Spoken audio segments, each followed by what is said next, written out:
You woke up today and food was not a question. You opened a door and behind it was meat, vegetables, milk, cheese, things grown on 4 different continents, picked weeks ago, kept cold by a machine that runs all night without you thinking about it once. If cooking felt like too much, a stranger would bring hot food to your door in under an hour. Food has become such a non problem that we invented the opposite problem and built an entire industry around how to eat less of it. Now take all of that away. Not just the fridge, the store, the road the delivery comes down, the money, the metal knife, every system that stands between you and your next meal. What is left is you. A group of maybe 20 to 50 people, a handful of stone tools, and a piece of land you do not own and do not control, shared with bears, leopards, and hyenas that have lived there far longer than your kind has existed. This was the human condition for almost the entire time there have been humans. And it ran on a single question that every morning began with, not what do I feel like eating? The question was, what am I going to find today so that I do not die? The answer to that question, repeated across hundreds of thousands of years, shaped your body, your brain, and the cravings you still feel right now standing in front of a full refrigerator. So what did ancient humans actually eat? And why does it still control you today? Start with the danger. Because the danger was constant and it was woven into the food itself. In the world our ancestors lived in, food was everywhere, and a great deal of it was also trying to kill you. A poisonous berry can look almost identical to an edible one, the difference invisible unless you already know. The watering hole where the deer come to drink is the same water full of parasites that can hollow you out over weeks. A wounded animal is not a meal, yet. It is a terrified creature that can kill a grown adult with a single kick or a turn of its horns. There was no label. There was no one to ask who had not learned it the same hard way. Every single meal was the product of 3 things happening at once: risk, knowledge, and luck. Remove any one of them, and you did not eat, or you ate and did not survive it. Here is the first thing people get wrong. They picture ancient humans as brutes with clubs, charging at mammoths, living meal to bloody meal on raw meat. That image is almost entirely backwards. Our ancestors were not stupid. They were survival strategists carrying an encyclopedia in their heads, an enormous, detailed, memorized map of their entire territory. Which plants in which season, which root was food, and which was medicine, and which would kill a child. Where the water moved, when the birds nested and the eggs were there for the taking. This knowledge was not written anywhere. It lived in human memory, passed down by voice and by hand, and a huge portion of it was held by the women and the children, because they were doing the work that actually kept the group alive most of the time. Because here is what the research consistently shows, and it overturns the whole hunting myth. For a great many hunter-gatherer societies, most of the calories did not come from hunting at all. They came from gathering. roots, nuts, berries, seeds, larvae, eggs, mushrooms, honey, gathered patiently and reliably day after day. The anthropologist Richard Lee, studying foraging societies, found that gathered plant foods were the primary food source for most of the groups he examined. The Hadza of Tanzania, one of the last hunter-gatherer peoples on Earth, get a large share of their calories from plants and honey. As the paleobiologist Amanda Henry of the Max Planck Institute put it, the story we tell ourselves about hunting and meat defining humanity misses half the story. The other half is woman, the forager, who, with help from children, kept everyone fed on the days the hunt brought back nothing, which was most days. That does not mean hunting did not matter. It mattered enormously, just not in the way the movies show. Hunting was not daily heroism.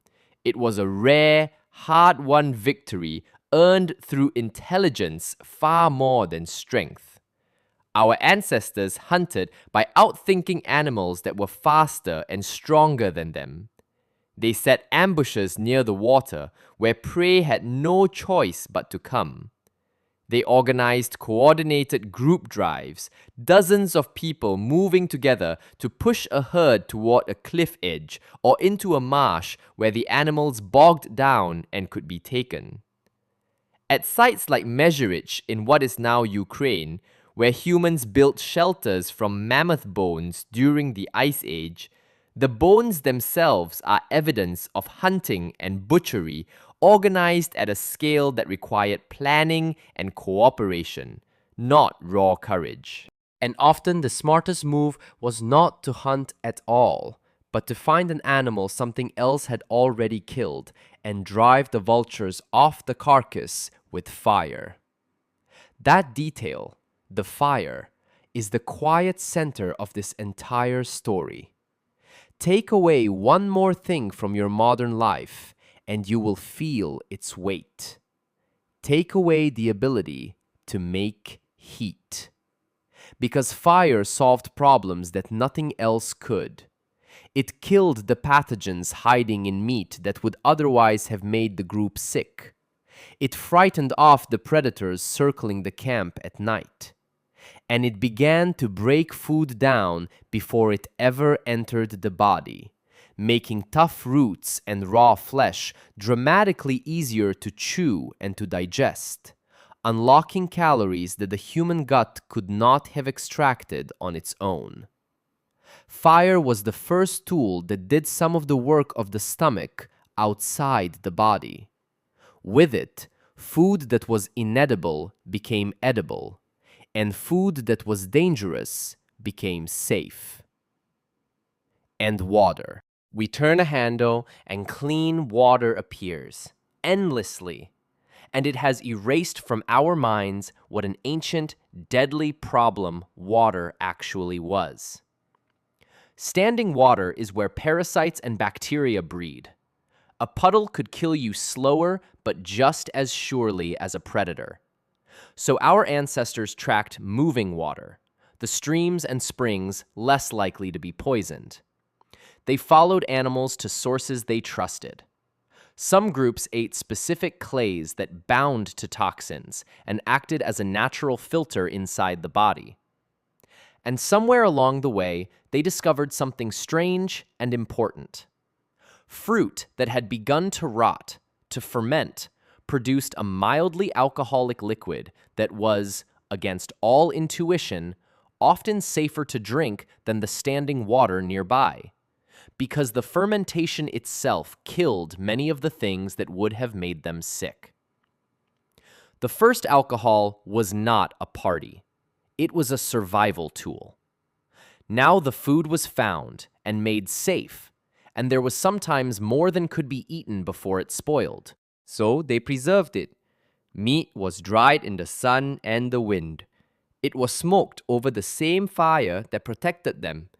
It was buried in cold earth that slowed the rot.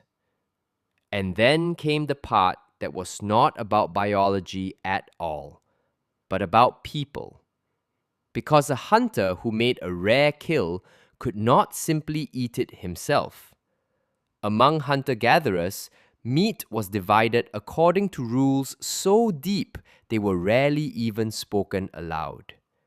The successful hunter often got no special share at all. This looks like generosity. It was something far more practical.